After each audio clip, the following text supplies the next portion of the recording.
Very good morning dear students.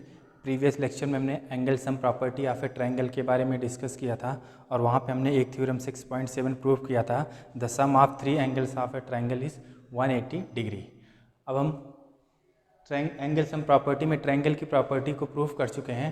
अब हम आज के लेक्चर में डिस्कस करते हैं कि आपका exterior angle of a triangle क्या होता है।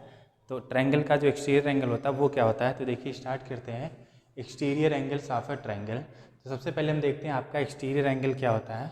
इफ़ द आप एक ट्रायंगल ले लीजिए, उसमें देखिए if the side B C of a triangle A B C is produce, या आपकी देखिए ट्रायंगल ए बी सी है, इसमें एक साइड क्या आपकी बी सी। अब इस साइड बी सी को क्या कर रहे हैं हम, प्रोड्यूस कर रहे हैं। If the side B C of a triangle A B C is produce to form ray b d, then angle a c d जो आपका ये एंगल होगा is called an exterior angle of triangle A B c at c. It means आपके अगर कोई triangle है उसकी एक साइड को क्या करो आप प्रोड्यूस करो, तो उस पर जो एंगल आपका फॉर्म होता है ट्रायंगल के बाहर, वो जो एंगल होता है वो आपका एक्सटीरियर एंगल होता है। तो यहाँ पे मैंने देखिए वही राइट किया है, if the side B C of triangle A B C is produce to form ray b d, then angle a c d is called exterior angle of triangle A B c at C.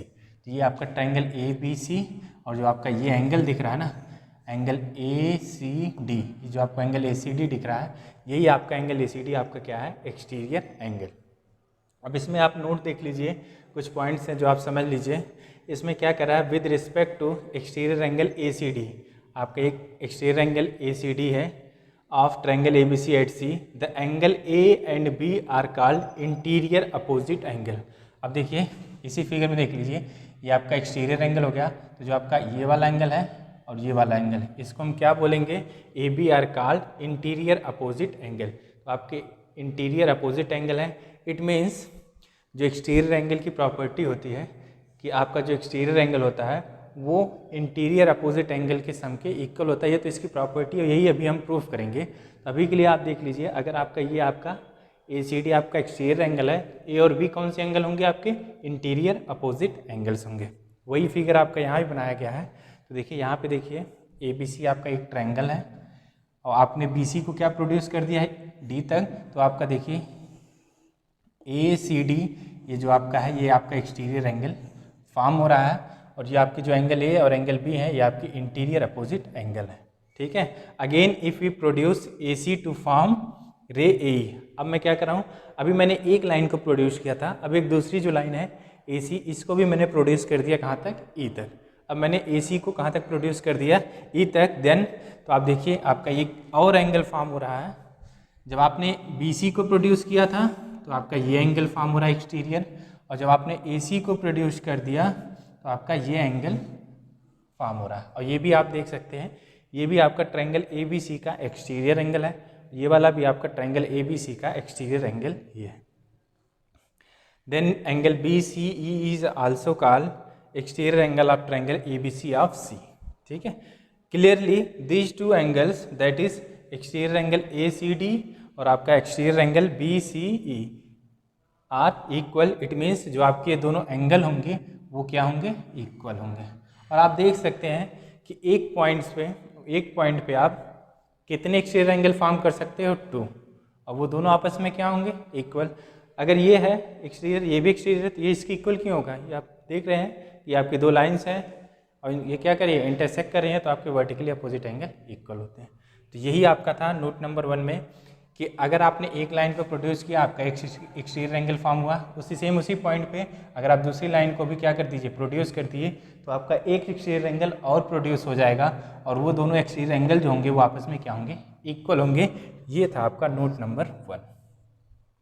Note number 2 में क्या कह रहा है, अगर आपका angle A be also interior opposite angle, आपको मैंने यही बता दिया था कि ए और बी क्या आपके इंटीरियर अपोजिट एंगल है with respect to angle B C E, hence each vertex of a triangle there are 2 exterior angle of the triangle and these 2 angles are equal. तो ऑब्वियस सी बात है, अब देख सकते हैं आप, अगर आपने एक पॉइंट्स पे देखा जाए, सी पे ही देखा जाए, तो सी पे आपके कितने एक्सटीरियर एंगल फॉर्म हो रहे हैं, 2, और वो आपस में क्या है, इक्वल है। इट मीन्स अगर आप किसी ट्रायंगल में आप किसी भी वर्टेक्स पे अगर आप एक्सटीरियर एंगल फॉर्म करेंगे तो आपको कितने एक्सटीरियर एंगल मिलेंगे? 2, और दोनों आपस में क्या होंगे? आपके इक्वल होंगे। तो यही आपका नोट नंबर 1 और नोट नंबर 2 था। अब इसी एक्सटीरियर एंगल पे बेस्ड आपकी एक थ्योरम है, थ्योरम 6.8। और थ्योरम 6.8 मैं बता दूं आपको क्या है कि आपको यही प्रूव करना है कि आपका जो एक एक्सटीरियर एंगल है ना, अगर आपको यहाँ पे मैं दिखा दूं, ये एंगल 1 है, मान लीजिए ये एंगल 2 है और ये एंगल 3 है। तो आप एक्सटीरियर एंगल की प्रॉपर्टी होती है, जो आपका एक्सटीरियर एंगल होता है, जो इंटीरियर अपोजिट एंगल होते हैं दोनों ना, इनके सम के इक्वल होता है। जो आपके इंटीरियर अपोजिट एंगल होते हैं इनके सम के इक्वल होता है। इट मीन्स जो एंगल 1 होगा वो एंगल 2 प्लस एंगल 3 के इक्वल होगा। यही आपकी एक्सटीरियर एंगल की प्रॉपर्टी है और यही हमारी एक थ्योरम भी है और इसी को अब हमें प्रूव करना है। तो देखिए आपकी theorem 6.8, if a side of a triangle is produce the exterior angles of form. Obvious सी बात है, जब आप एक ट्रायंगल की एक साइड को क्या करेंगे? प्रोड्यूस करेंगे, तो आपका कौन सा एंगल फॉर्म होगा? एक्सटीरियर एंगल फॉर्म होगा।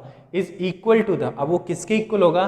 Sum of 2 interior opposite angle. Sum of 2 interior opposite angle मतलब, अगर मैं आपसे फिर से बताऊं, अगर मेरा ये ट्रायंगल ABC है, यहाँ पे देखिए एंगल मेरा ट्रायंगल ABC है, मैंने इस ट्रायंगल की एक साइड को क्या कर दिया? प्रोड्यूस कर दिया है। जब मैंने इस ट्रायंगल की एक साइड BC को प्रोड्यूस किया है D तक, तो हमारा एक एक्सटीरियर एंगल फॉर्म हो रहा है।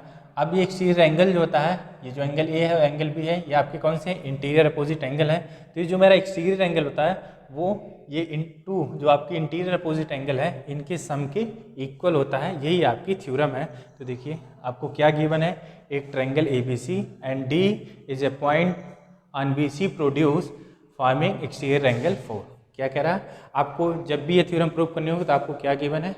एक ट्रायंगल गिवन है, उसकी एक साइड को आप क्या कर रहे हैं? प्रोड्यूस कर रहे हो, तो आपका एक्सटीरियर एंगल क्या हो रहा है? फॉर्म हो रहा है। ठीक है, बन गया आपका।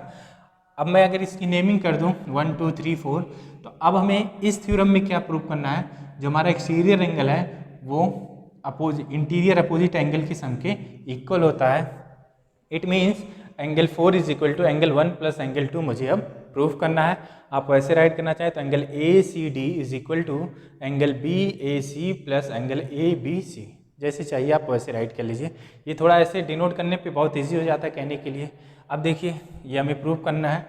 अब हम इसका प्रूफ स्टार्ट करते हैं। तो आपको पता है कि सबसे पहले आपको मैंने प्रीवियस लेक्चर में क्या कहा था? इन ट्रायंगल ABC में देखिए, in triangle ABC angle 1 plus angle 2 plus angle 3 is equal to 180 degree. कोई बता सकता है कैसे आएगा? कैसे आएगा? Angle sum property of triangle. ये आएगा आपका angle sum property of triangle. इससे मिल जाएगा आपका angle 1 plus angle 2 plus angle 3 is equal to 180 degree. और देखिए आप क्या कह सकते हैं, अगर ये आपका एंगल 1 है, एंगल 2, एंगल 3 है, तो angle 3 plus angle 4 is equal to क्या हो जाएगा आपका? 180 डिग्री। कैसे हो जाएगा आपका एंगल 3 प्लस एंगल 4 180 डिग्री? कैसे हो जाएगा? लीनियर पेयर एक्सियम से। और आप ये कह सकते हैं कि एंगल 3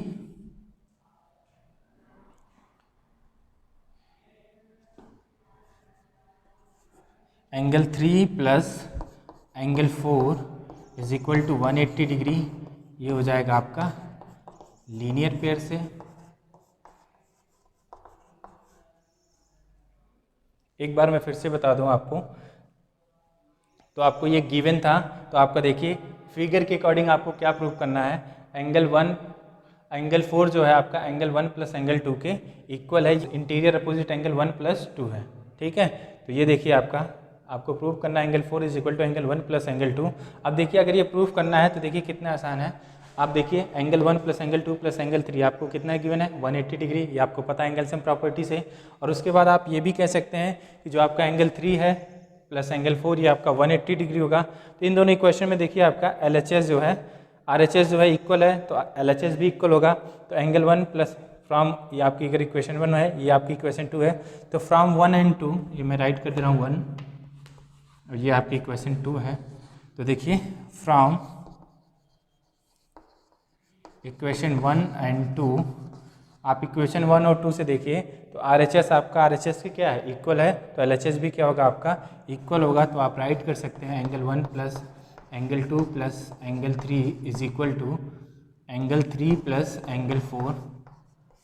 और यहाँ से देखिए आपका एंगल 3 और एंगल 3 क्या हो जाएगा, कैंसिल हो जाएगा, तो आपको मिल जाएगा angle 1 plus angle 2 is equal to angle 4। इसका मतलब देखिए ये मिल गया आपको। और आपको प्रूफ भी क्या करना था, angle 4 is equal to angle 1 plus angle 2, यही आपको क्या करना था, प्रूफ भी करना था। और देखिए आपका ये प्रूफ भी हो गया। ठीक है, तो ये हमारी थी थ्योरम 6.8। अब आप ये समझिए कि आपको जब भी एक्सटीरियर एंगल प्रॉपर्टी यूज करनी होगी तो यानी कि एक्सटीरियर एंगल जो होता है वो इंटीरियर अपोजिट एंगल जो आपके दोनों बन रहे हैं उनके सम के इक्वल होता है। तो ये थी हमारी थ्योरम 6.8 जो अब हमारी फिनिश हुई। तो एक बार मैं फिर से रिकॉल करा दूँ, क्या प्रूफ करना था आपको, angle 4 is equal to angle 1 plus angle 2। आपने क्या किया, देखिए 1 प्लस 2 प्लस 3 आपका 180 एंगल सम प्रॉपर्टी से, 3 प्लस 4 आपका 180 लीनियर पेयर से। तो अगर दोनों इक्वेशन में आप कंपेयर करोगे तो आपका RHS क्या है, इक्वल है, तो LHS भी आपका इक्वल होगा। और फिर जब आप इक्वल करोगे तो आप देखोगे एंगल 3 दोनों में कॉमन आ रहा था, कैंसिल हो जाएगा, तो आपका जो प्रूफ करना था वही बच जाएगा। तो ये हमारा था प्रूफ। आज के लेक्चर में इतना ही। नेक्स्ट लेक्चर में हम जो आपके एग्जाम्पल्स हैं, जो आपने थ्योरम 6.7 और 6.8 स्टडी किया, इस पर बेस्ड आपके जो एग्जाम्पल्स हैं वो सॉल्व करेंगे। सो आज के लिए इतना ही। Thank you, have a nice day.